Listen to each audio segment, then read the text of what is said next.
Breaking news, breaking news, breaking news. P Diddy gets slammed for calling the prosecution charges racist. Sit back, listen to it, how it play out. They go through the history of the white slavery charges so you understand exactly what's going on. This is a you don't want to miss program. Make sure you subscribe to my daughter's YouTube channel at Unique Mecca Audio. Let's keep it moving. All right.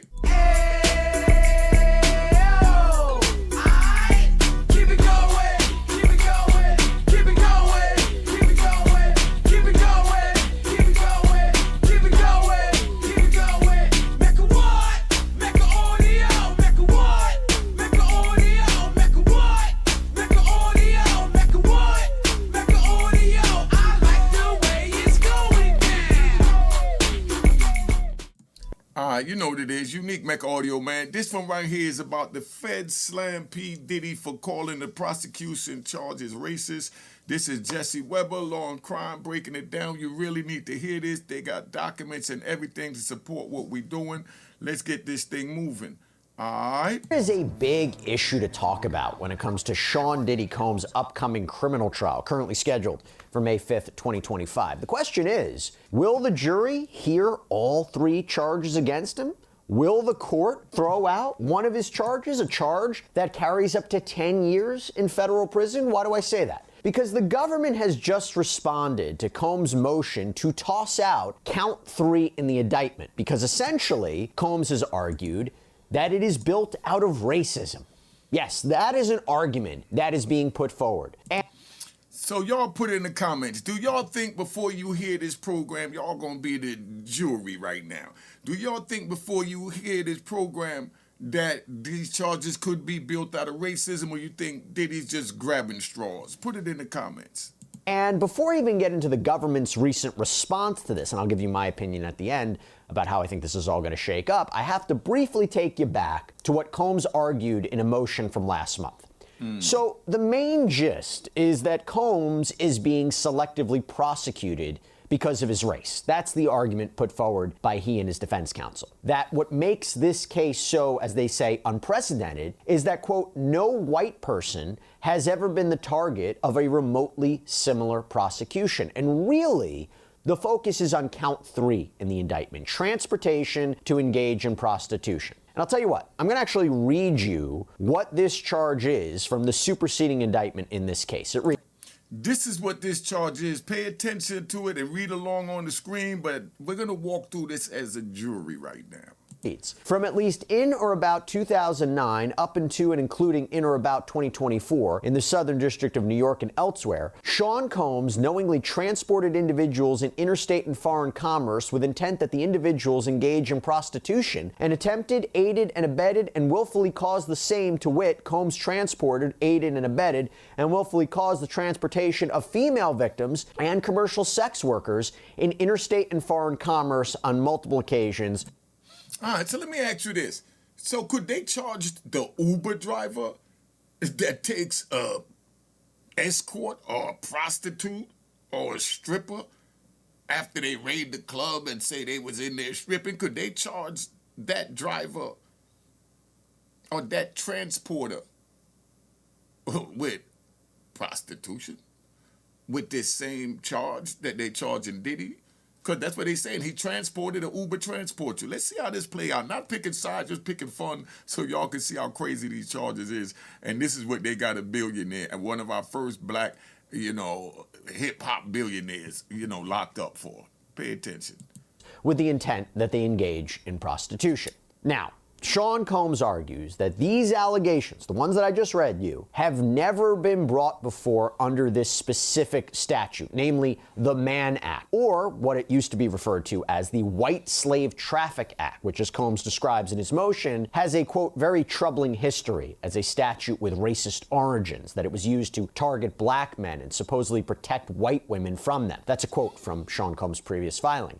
But that's a statement from out of the case law when this first came out that Sean Combs filed in his motion that I noticed Jesse Weber skipped over telling you that these is quotes that he's using from the first white slavery crimes that they use, and they're using white slavery crimes now from back in the 20s all the way up here in 2025 on Diddy, 100 years later, to bring Diddy down. Listen to this. Combs explores that in his filing, explaining that the specific statute that makes up count 3 in his indictment, it was enacted by Congress in 1910. And that, quote, the statute was born out of hysteria that white slavers were preying upon young women, coercing them into prostitution through threats, intimidation, and force. Now, that's exactly what Diddy's charged for in 2025. We talking about a 115-year-old charge they went to go get P Diddy on. And they said they got all these sex tapes, and there's no sex tapes, you know, except for the one that Cassie turned over with her and Puffy having what they themselves labeled as freak-offs, because it was just the 3 of them with a male sex worker that she chose, a location she set up, and then she called Diddy and said, yo, I got the freak-off all set up. All this is coming directly from out the court documents, so you rat bastards that want to look for something to nitpick and say Unique is defending Diddy. No, I'm not defending Diddy. If Diddy's guilty, he should get sentenced the same as I did when I was guilty and violated the law. But we know that the same way I had a right to be presumed innocent until a jury of my peer is the same way Diddy and anyone else do as well. Let's finish this. Remember, this is a 1910 law. Combs continues, the statute's target was black male sexuality. And from Jack Johnson to Chuck Berry, the statute's most notorious prosecutions targeted famous black men accused of deviant sexual behavior. This case continues the trend. So he starts by arguing that the charging decision in this case by prosecutors shows an improper bias, that there was a discriminatory effect and a discriminatory purpose. Keep those two in mind. We're going to talk a lot about it in a minute, a little bit later. And he argues that the use of escorts, that's common in America today, and that the actual service at issue in this case is a legitimate business. And although the name is redacted in his filing, he says this is widely known, it is widely popularized, this service, and he points out, by the way, that neither that service nor its CEO nor the escorts have ever been targeted by federal prosecutors in the Southern District before. They're not being criminally charged. And yet, he argues, no other person, including no white person, has ever been prosecuted under this act for hiring male escorts from another state. But could that be racist, being that no other white person was ever charged under this statute? It's always famous black men that was trying to bring down. Pay attention to what's happening in 2025, y'all. Don't sleep. And you know the old saying, you sleep, you weak. Don't wake up crying in the morning when they wind up picking you up, saying that you flew a girl in, you met in Cancun up to New York City to hang out for the weekend, and y'all had, you know, a good time, and she go back, and then now she filed charges saying that you transported her and sexually assaulted her. Pay attention. he claims he is the one who has been singled out, a very successful and powerful black man. Again, selective prosecution. And then he argues, look at other cases. Look at other high-profile white men who have or allegedly have engaged in similar conduct. And he cites former New York Governor Eliot Spitzer, who ultimately wasn't charged for allegedly being involved in an international prostitution service. Whatever happened to Eliot Spitzer? Somebody put it in the comments. Pay attention now. This is deep. This is Diddy going at him now. And remember, his black lawyer wound up quitting, said that under no circumstances he could work with him. Maybe it was because they was pulling this card. Or was it? So Combs' lawyers argue this is all circumstantial evidence of discrimination. And to further prove that, they argue the way prosecutors have handled this case shows a bias, that they have gone out of their way to humiliate Sean Combs, to prejudice a future jury pool with their pretrial publicity of the case. We're going to talk a lot about that a little bit later on, too. So in the end, they argue either count 3 should be dismissed entirely, or in the alternative, they're asking the court that they order discovery regarding the government's charging decisions, meaning allow us to investigate why and how the government decided to bring this charge or these charges. Quote, to obtain discovery on a selective prosecution, a defendant need only produce some evidence of discriminatory effect and intent. In other words, a defendant will satisfy that preliminary burden by adducing, quote, some evidence that similarly situated defendants of other races could have been prosecuted, but were not. And that standard is easily met here. So that is the defense's argument. Throw out count 3, or at least allow us to investigate it about why it was brought, because there might be some racial undertones. Do you think that was a bad request, or a desperate request, or just a simple request by P Diddy? But before we go any further, Ron, now we're going to talk about that later. Let's finish riding. By the way, little sidebar here, imagine this. All right, so now, check it out. So this is where we at. We got a thing called Cashbox that we getting ready to come out with. I don't even really push the Cash App no more because I've been getting ripped off. I'm going to keep it 100.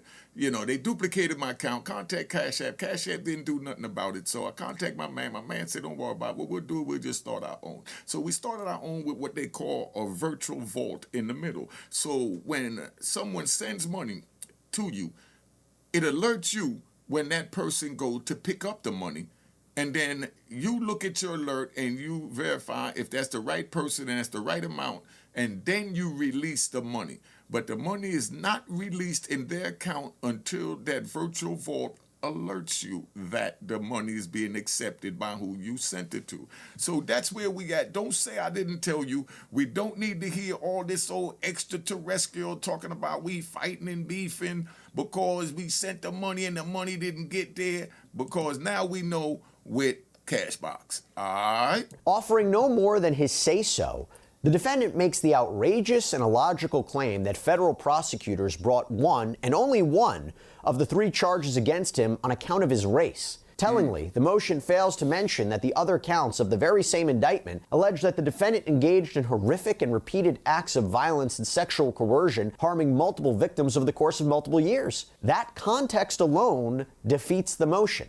And the prosecutors argue that race didn't play a factor into the charges that Combs faced, but rather he's facing these charges because of his, quote, own violent, abusive, and criminal conduct. And what is that conduct? Let's get a little more specific here, because what makes up the racketeering conspiracy charge, the sex trafficking charge, the prostitution charge? Well, the allegation is that Combs engaged in a pattern of abusing women, verbally, emotionally, physically, sexually, for years. And that included transporting women and commercial sex workers and coercing and forcing women to participate in sex acts for his own desire, that he would use drugs or threats or power to get them to do this, to get them to do what he wanted. And how did he carry all this out? Allegedly using his power, his resources, his business empire to carry all of this out, and his practices are violations of federal laws.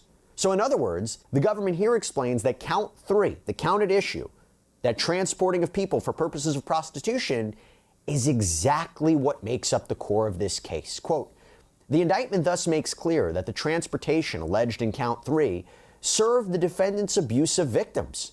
That count alleges that the defendant transported the same victims identified in earlier paragraphs as victims of abuse. That count also alleges that the defendant transported commercial sex workers, which corresponds to the allegations in earlier paragraphs that the defendant coerced female victims to engage in sexual activity with male commercial sex workers.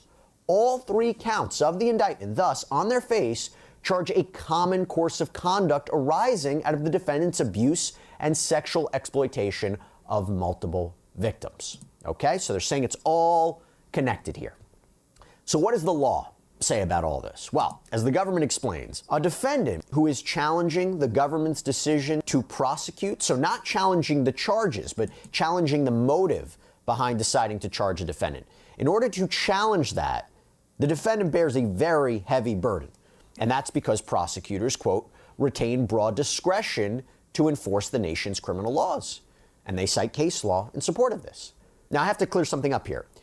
Selective prosecution is not a criminal defense. In other words, Combs' attorneys can't argue in front of a jury in May that prosecutors brought this case because they're racist and therefore he should be found not guilty. It doesn't work that way.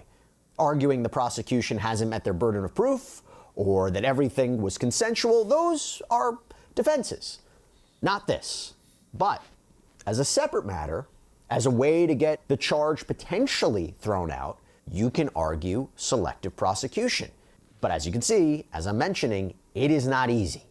What do you have to prove as a defendant in order to claim selective prosecution? Well, as the government lays out, quote, to establish a claim of selective prosecution, A defendant must present clear evidence that the decision to prosecute not only, one, had a discriminatory effect, but was also, two, motivated by a discriminatory purpose. It's like what we mentioned before in Combs' motion. Effect, purpose, and we're going to get a lot into that.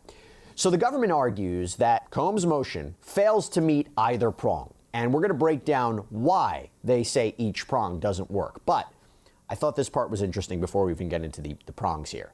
The prosecution writes, the defendant spills much ink detailing the origins of the statute charged in count 3, but he cites no law indicating that the legislative history of a statute has any bearing on either prong of a selective prosecution claim, and he makes no attempt to connect that history to the applicable test.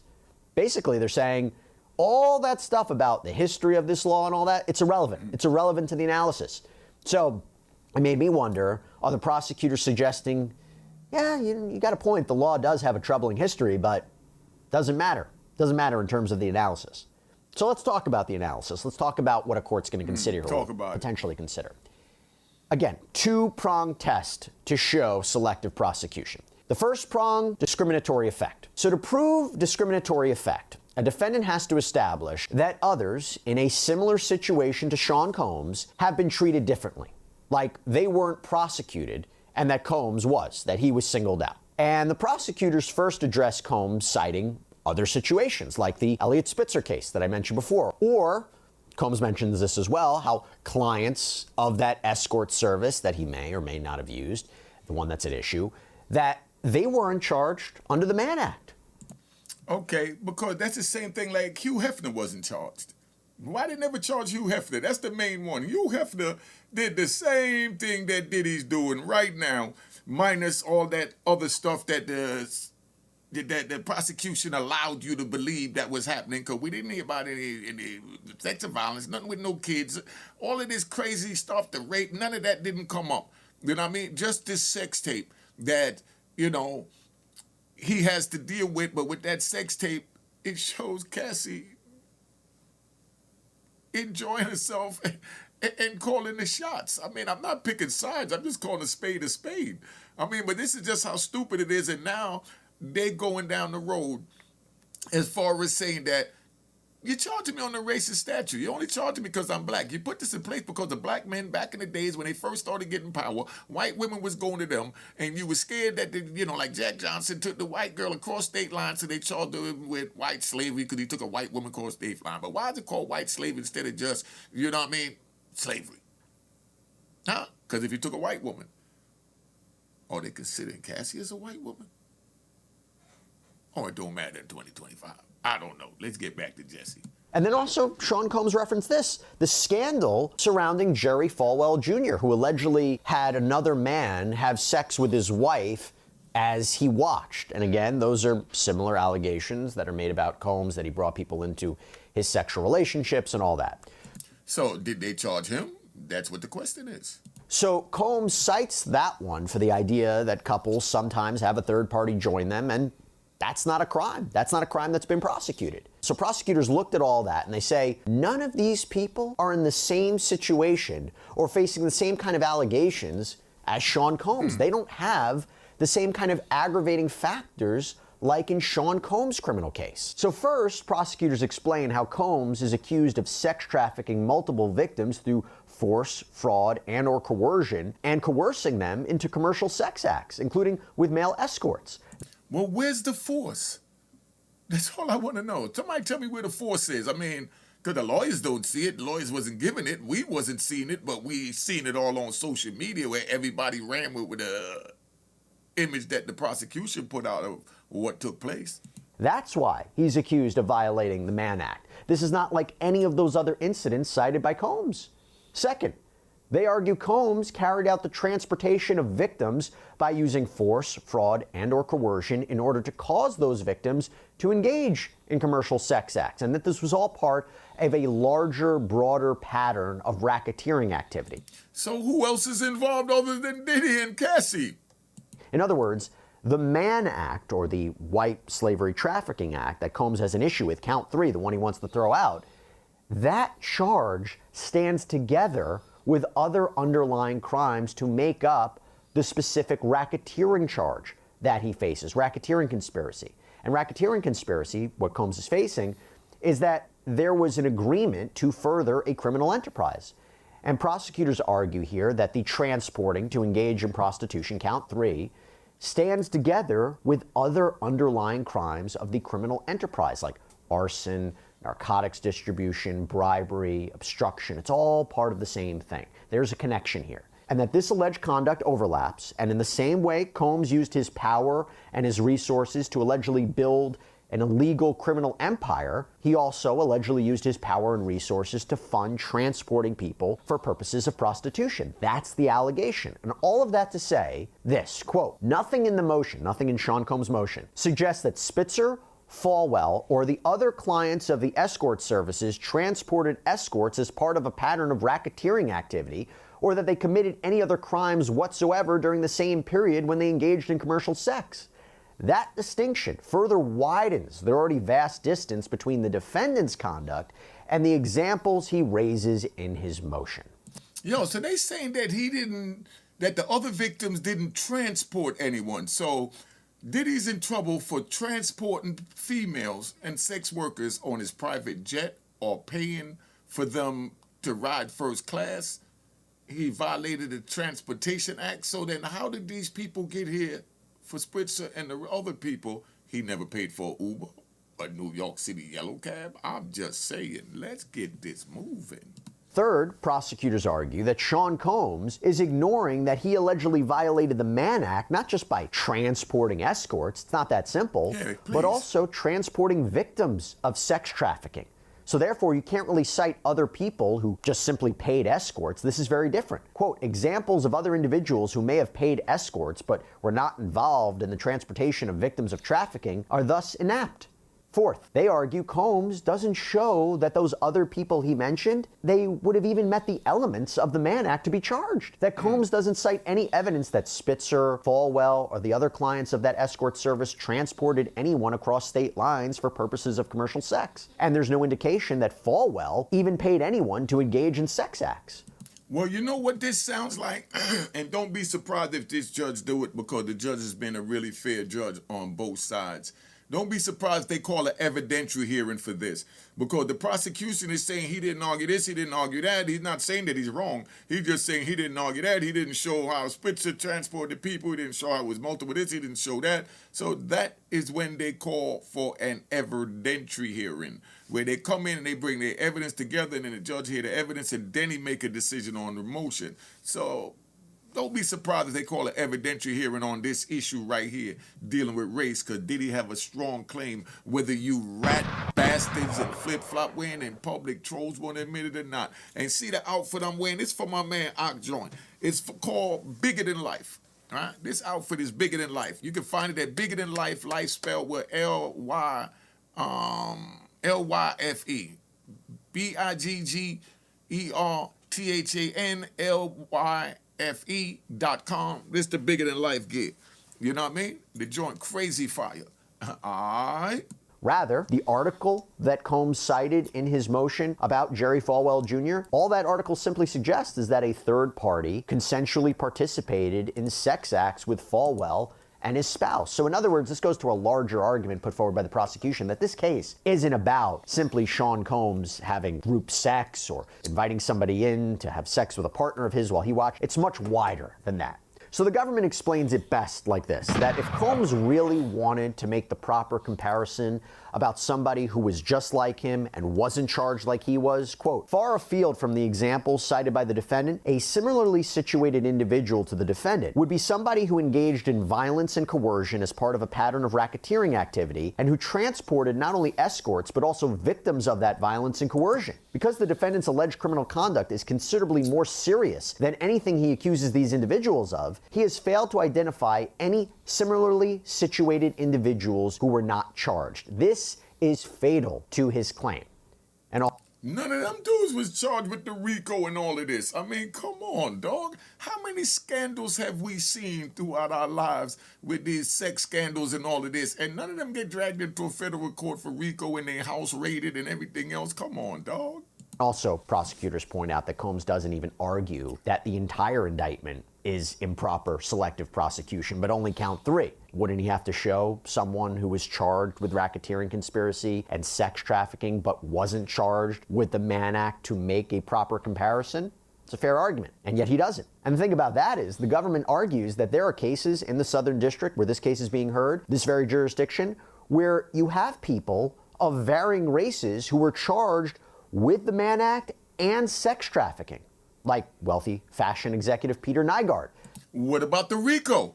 A white defendant who was charged in this district with racketeering conspiracy, sex trafficking, and Mann Act violations. What about the RICO? Or what about Ghislaine Maxwell, right? The white Jeffrey Epstein accomplice charged with sex trafficking and Mann Act violations. And prosecutors cite other cases.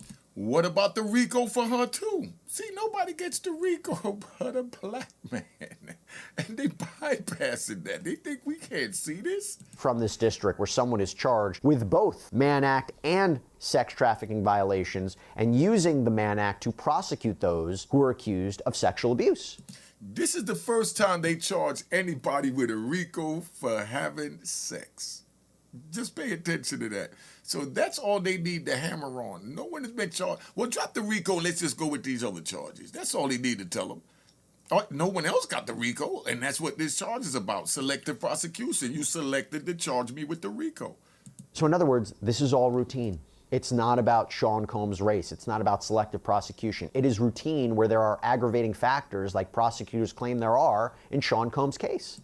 So you tell me Jeffrey Epstein couldn't get a RICO charge when he had this girl going out picking up people, all the people picking up people. That's the 5 or more people we know. We don't even know who Diddy's 5 or more people is. They write, quote, contentions that a handful of individuals were not criminally charged out of the millions of individuals who reside in or otherwise subject to potential prosecution in the Southern District of New York are plainly inadequate to meet the requisite threshold to demonstrate discriminatory effect. And they cite a case that apparently held, quote, in the absence of evidence demonstrating how many individuals the Southern District of New York prosecutor knowingly failed to prosecute, we cannot say that the district court exceeded its allowable discretion in finding that the defendant did not present some evidence of having been singled out. So in other words, quote, the defendant fails to cite even a single case in which a court has ordered discovery on selective prosecution claims based on such tenuous allegations, and the government is aware of none. So, that was all the first prong, discriminatory effect. They say he doesn't meet it. Now we move on to prong 2, discriminatory purpose. So again, this is all to show that prosecutors engaged in selective prosecution against Combs. Okay, so what do we mean by discriminatory purpose? Well, as the government explains, quote, the second required prong is discriminatory purpose, meaning the defendant must have been selected for prosecution based on such impermissible considerations as race, religion, or the desire to prevent his exercise of constitutional rights, meaning the prosecution selected to prosecute Sean Combs in bad faith. And here, prosecutors argue that Combs has failed to meet this prong as well, that he can't establish any credible evidence that count 3 resulted from a discriminatory purpose. Hold on. Let me give y'all an example. We're going to ride. We ain't take a ride all night. We're going to take a ride. Check it out, right? They had something back in the days, right, when we was moving them keys up and down the highway, right? On the turnpike, New Jersey Turnpike, they used to do something they call racial profiling. That's equivalent to in the same field as selective prosecution. They selecting you because of this and that. Now, racial profiling was, I'm driving down the street and I'm looking like this, and I'm driving in a Mercedes-Benz in 1980, 1990, 1988, 90, 91, 92, before, this thing went to court. The police see you in a Mercedes-Benz dressed like a hip-hop person, dressed like a street person, and they automatically associate you as a drug dealer. They put you out the car, they put you on the ground, they handcuff you, they bring the dogs, they go through all that, and then they tell you, sorry, we didn't mean to stop you. And if you say, I'm going to sue you, then now they say that, you threatened them or you did whatever. But the whole thing was because of what they called racial profiling, because he's wearing a bucket hat, Versace glasses, and diamond chains. He's obviously got to be a drug dealer. And the police actually told the judge when they asked them, well, why did you pull Unique over? Oh, because he was wearing a bucket hat, Versace's, and chains and looked like a drug dealer. And they said, so you pulled him over because he looked like a drug dealer? And he said, yeah. They said, okay, but did you find any drugs? Yeah, okay, you found the drugs. But now, what was the reason? The reason was he looked like a drug dealer. I stopped and found the drug. They said, well, no, now we have to throw it out because you used the wrong probable cause to stop him. If it was a traffic violation, then you could stop him, and whatever you find, you could use. But if you violate the fruits of the labor, then everything gets thrown out. All right? Or as they write, quote, while the defendant slings accusations of racism throughout his motion, he identifies no actual evidence, as opposed to mere assertions that he was prosecuted because of his race. Indeed, apart from speculation and conclusory assertions, the defendant cites no evidence to make that showing, nor could he, because race played absolutely no role in the decision to charge the defendant. And then the prosecutors continue by addressing Combs' argument that, hey, I have the proof of discriminatory purpose because look at the way the prosecution has gone out of its way to humiliate me, to publicize this case. Remember that argument that I mentioned before? So the allegation that they have tried to prejudice the jury pool with pretrial publicity that, quote, plays on racist tropes, the prosecutor said, if you're referring to when the former U.S. Attorney Damian Williams held a press conference upon the arrest and indictment of Sean Combs back in September, what racist tropes are you talking about? What did he do that was so wrong? They argue that that press conference was in compliance with local Southern District Rule 23.1. That governs against lawyers making any out-of-court statement that goes beyond the public record or is not necessary to inform the public. But take a listen to what Damian Williams had to say. This is a sample. When Combs didn't get his way, he was violent, and he subjected victims to physical, emotional, and verbal abuse so that they would participate in the freak-offs, and that Combs hit, kicked, threw objects at, and dragged victims, at times by their hair. On one occasion in March of 2016, that conduct was captured on video and later reported in the media. Specifically, Combs kicked, dragged, and threw a vase at a victim in a Los Angeles hotel when the victim was attempting to flee. And moreover, the prosecutors assert that that press conference and the accompanying press release by the Department of Justice, they are consistent with what they do in other cases. And they even cite the recent sex trafficking case of the White Alexander brothers, Alon, Tal, Orrin Alexander, who we have focused upon a lot here in Sidebar. And remember, Damian Williams spoke out at their press conference. As alleged, the defendants used their wealth and positions to create and facilitate opportunities to sexually assault women. This conduct, as alleged, was heinous. I stood here several months ago and made clear that this office is firmly committed to prosecuting individuals who exploit and abuse women. I meant what I said. With our law enforcement partners, this office is determined to investigate and prosecute anyone who engages in sex trafficking, no matter how powerful or wealthy or famous you may be. So the idea here, pretty similar to the Combs press conference, right?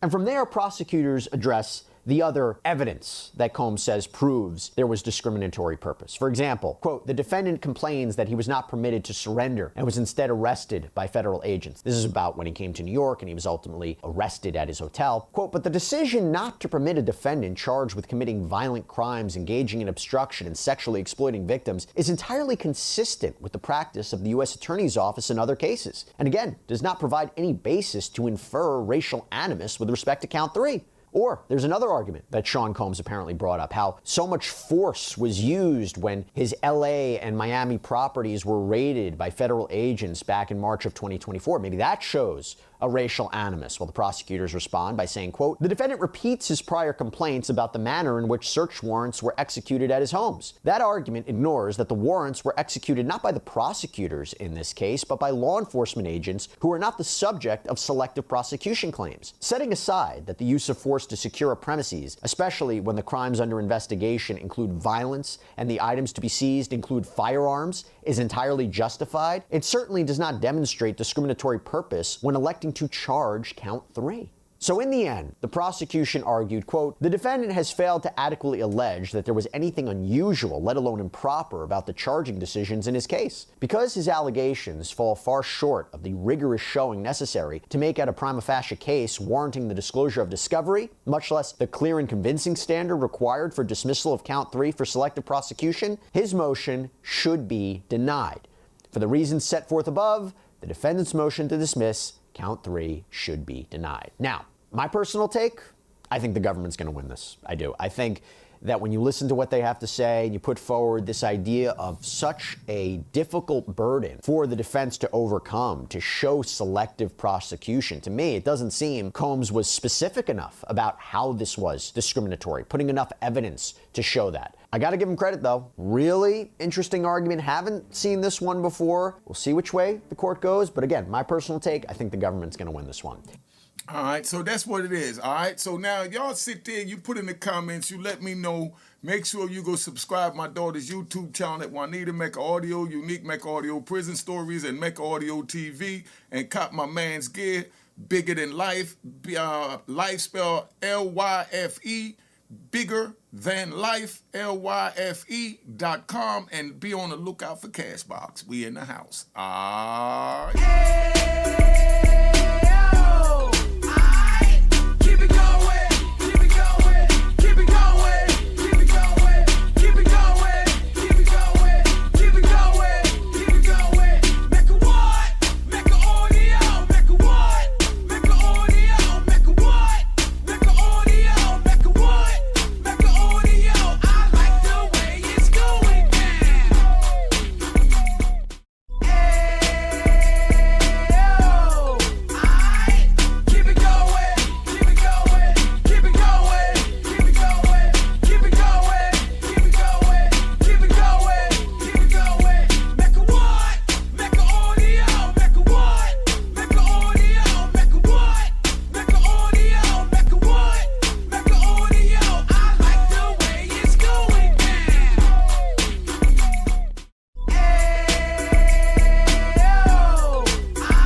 Out the can of 26, heat back on the strip, getting back in the mix. What he mentions a gift. You stand up 10 toes down, and I suggest you pay attention to this.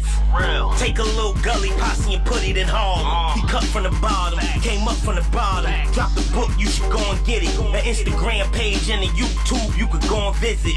Then you could consider yourself linked in. Sit front row and get Jews from a kingpin. How he went through it, so you ain't gotta go do it. To not pay attention would be stupid. Talking about a man that probably put your grandfather on. Probably the reason that him and your grams got along. A man that generated millions on the block, did his time, never squilling to the cops, Mecca Audio.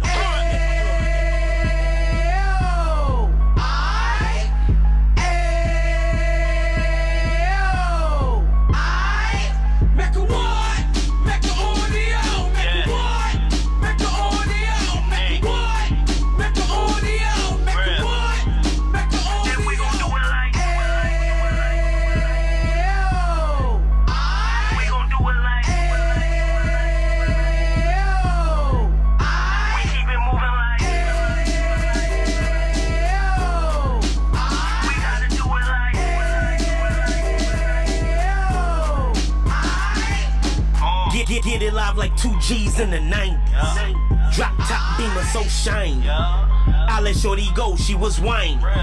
Treat her like my past, she behind me. Spend a couple bands on the Dapper Dan. You be back again, getting green like a Packers fan.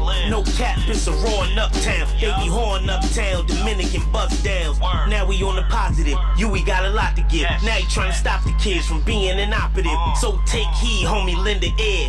He started in uptown, he gon' finish dead. But now it ain't about selling drugs, buying cars. It's about buying property to make the community yours, so we can give back to the. Cheers, cheers, the crime, the crime, the crime, the crime.